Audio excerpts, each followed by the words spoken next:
So I'm going to let her do the talking and talk a little bit about what it's like to be born that way. Humorous and inspiring look at what it's like to live one-handed. Give it up for Jennifer Carmer. Her eyes make the stars look like they're not shining. Her hair falls perfectly without her trying.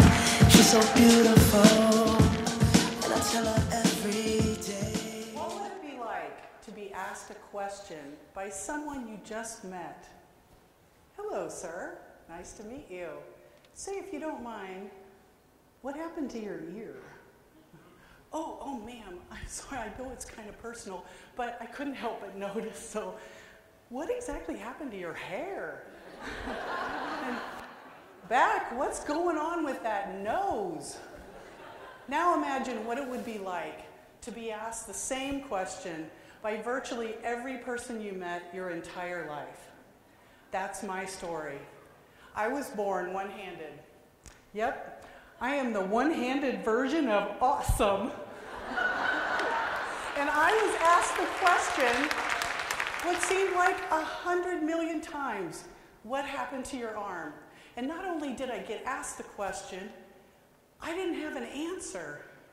I mean, nothing happened to my arm. It's just my arm.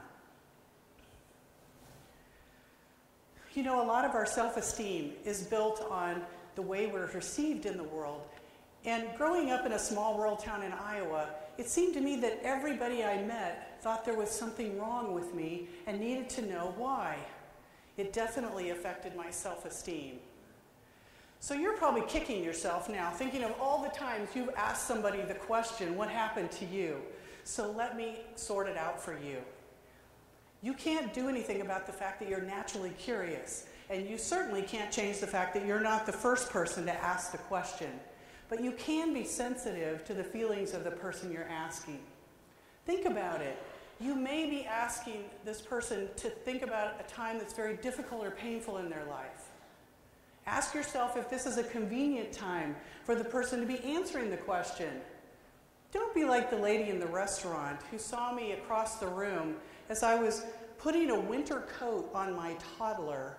Not the easiest task with two hands, but that didn't stop her from hollering, "Hey you, come here, I got a question for you." And finally, ask yourself if you're really trying to get to know the person or if you're just being opportunistic.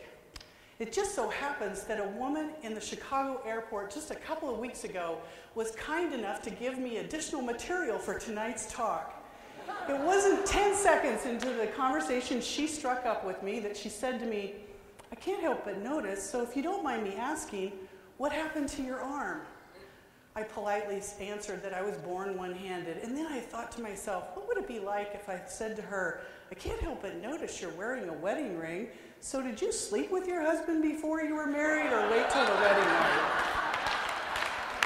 As I was getting ready to go to college, I was, of course, thinking about what college I wanted to attend and what field of study I'd be interested in, but I was also thinking about the question because I knew that in a few months I would be traveling to a new town, meeting hundreds of new people, and I would get asked the question hundreds of times again. So I decided to have some fun with it. I made a pact with myself that every time I was asked the question, I would answer it exactly the same way. I used to wrestle alligators. I had so much fun my freshman year, but I wasn't prepared for the number of people that took me seriously. So I had to come up with a follow-up line. It went like this. "So, what happened to your arm?" "I used to wrestle alligators." "Whoa, serious? That's cool." "Yeah, my record is 19-1. Well, besides being entertaining, growing up one-handed is also a gift in the form of a couple of questions. Like, I never question whether I can or if it can be done. And I always question if the way everybody else is doing it is the best way. And I'm not just talking about physical tasks. I'm the person at the board meeting who thinks outside the box because I've been doing it my entire life. And I've learned some lessons. Like, it's okay to wonder, but you don't always have to ask. And if you do feel like you really need to ask, be kind to the person you're asking. But finally, if you're willing to spend the time to get to know a person, what did or didn't happen in their life will be revealed. And if you're not willing to invest that time, you're not really entitled to ask. So as I close, I'd like to ask all of you one final question.